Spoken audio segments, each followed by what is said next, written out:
আমি কখনো ভাবিনি আমার সবচেয়ে কাছের মানুষটা একদিন আমার পুরো জীবনটাই ধ্বংস করে দিতে চাইবে। আর সবচেয়ে ভয়ঙ্কর ব্যাপারটা কি জানেন?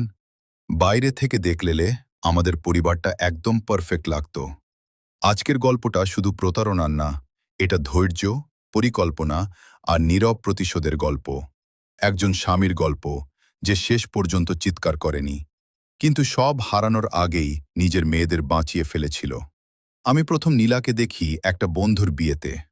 মেয়েটা খুব সাধারণ ছিল, চোখে অদ্ভুত শান্তি, কথাবার্তায় মায়া। আমরা খুব দ্রুত কাছাকাছি চলে আসি। তখন আমাদের কাছে বেশি টাকা ছিল না, মাসের শেষে হিসাব করে চলতে হতো, কিন্তু সুখ ছিল। ছোট একটা বাসা, পুরনো ফার্নিচার আর অনেক বড় বড় স্বপ্ন। এরপর আমাদের দুইটা মেয়ে হলো। আমি মনে করতাম জীবনে আমার আর কিছু লাগবে না। আমি দিনরাত কাজ করতাম, ওভারটাইম করতাম, বিদেশি ক্লায়েন্ট সামলাতাম, কারণ আমি চাইতাম আমার পরিবার কখনো কষ্ট না পাক। একসময় আমি বড় প্রমোশন পেলাম, বেতন কয়েক গুণ বেড়ে গেল। আমরা বিদেশে শিফট করলাম, নতুন গাড়ি, নতুন অ্যাপার্টমেন্ট, নতুন জীবন। আমি বুঝতেই পারিনি আমরা যত ওপরে উঠছিলাম আমাদের সম্পর্কটা তত নিচে নামছিল। বদলে যাওয়া মানুষ। শুরুর দিকে ব্যাপারগুলো খুব ছোট ছিল। নীলা আগের মতো বাসায় থাকতো না, প্রায়ই বলতো ফ্রেন্ডদের সাথে বেরোচ্ছি। তারপর রাত বাড়তে লাগলো, খরচ বাড়তে লাগলো, মিথ্যা বাড়তে লাগলো। সব ঠিক আছে তো? তুমি কি আমাকে জেরা করছি? না, শুধু জানতে চাইছি। তাহলে এত প্রশ্ন করো না। আগে যে মেয়েটা আমার জন্য অপেক্ষা করত, সে এখন আমার দিকে তাকালেই বিরক্ত হতো। এক রাতে আমি অফিস থেকে ফিরতেই দেখি ডাইনিং টেবিলের ওপর ভাঙা গ্লাস। এগুলো কি? তুমি কখনো বাসায় থাকো না?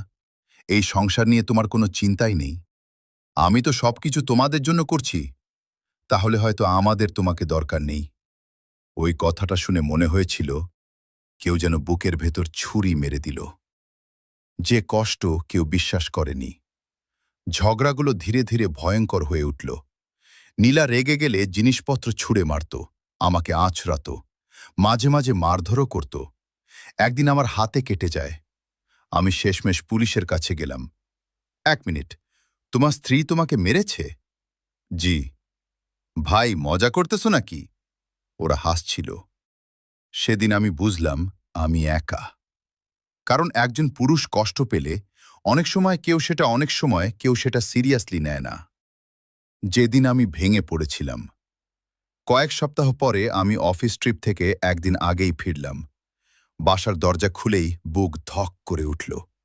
ঘর নোংরা, খাবার পড়ে আছে,